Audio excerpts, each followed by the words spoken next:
Mana ikkovini farqi mana. Ot bilan tuyacha farqi bor mana. Ot bilan tuyacha ikkovini farqi bor.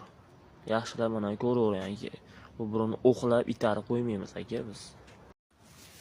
Mana bu narigina holati mana ichlarini ko'rsatib buni ham mana. Buni ham ichlarni ko'rsataman.